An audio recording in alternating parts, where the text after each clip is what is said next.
Coucou tout le monde, ici Talia Oko de Jeunesse en crise. Aujourd'hui, nous ne parlerons pas d'un thème en particulier ou ce ne sera pas un épisode formel, mais plutôt je vous raconterai mon expérience personnelle en tant qu'étudiante au Congo, particulièrement à Brazzaville. Tout d'abord, je tiens à préciser que je n'ai jamais voulu faire droit parce que je suis en train de faire droit en ce moment. J'ai toujours voulu faire architecture et être architecte comme le fut mon père. Mais comme vous le savez encore si bien, au Congo, on ne fait architecture qu'à Mariangwabi et aujourd'hui, on fait maintenant à Denis Sassou Nguesso. Mais à l'époque, jusqu'à présent, les gens connaissent plus Mariangwabi. Et alors, fallait faire un choix parce que je ne voulais pas me mettre dans un bain ou dans un cycle infernal entre les grèves et tout ce qui va avec. Qu'est-ce que j'ai décidé de faire ? Fallait faire un choix.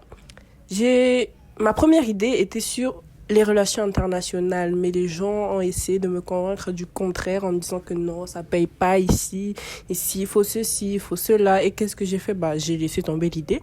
Et il y a quelqu'un qui m'a proposé de faire droit. Je me suis dit, bon, vu que la personne, c'est un modèle qui a réussi en droit, je me suis dit, vas-y, fais droit. Comme lui aussi, il a réussi, pourquoi pas toi, en fait ? Du coup, j'ai décidé de le faire. Comme toute personne débutant dans un nouveau domaine, j'étais super motivée. J'ai appris à aimer la chose et cela a permis que je puisse réussir, disons, valider mes 2 semestres. Pour moi, c'est de la réussite. Je suis désolée pour ça. Du coup, pendant cette première année, j'étais dans une association et cette association a fait naître en moi une passion pour la communication parce que j'étais chargée de la communication et maîtresse de cérémonie.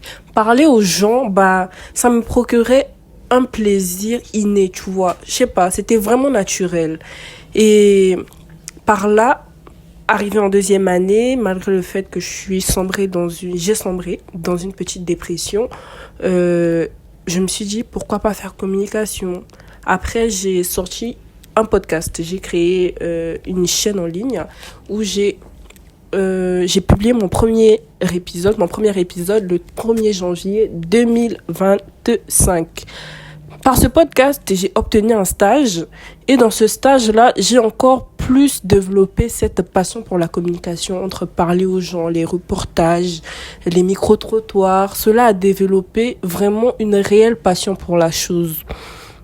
Ce qui m'a permis aujourd'hui de comprendre que le droit, c'est pas fait pour moi, mais malgré tout, toutes ces expériences m'ont permis de me voir faire autre chose. Je chevauche entre les deux et cela me procure un bien plus qu'autre chose. Je tiens à préciser aussi qu'il y a mes amis qui m'ont beaucoup soutenue parce que c'est très important de le mentionner. Sans eux, je pense que je n'aurais pas pu reprendre du galop en fait. Je pense pas que j'aurais pu. Et ma famille qui m'a également beaucoup soutenue. C'est par là que j'aimerais vous dire de toujours poursuivre vos rêves. Peu importe ce que les gens disent, peu importe ce que les gens vont faire pour vous dissuader du contraire. Faites toujours ce que vous aimez. Parce qu'il y aura toujours des ondits. Il y aura toujours un non, Talia ne fait pas ça. Je parle de moi à la 3e personne. Oui, je sais. Talia fait pas ça. Talia fait pas ci. Mais poursuivez toujours vos rêves. Parce qu'il y aura toujours les gens pour vous mettre les bâtons dans les roues.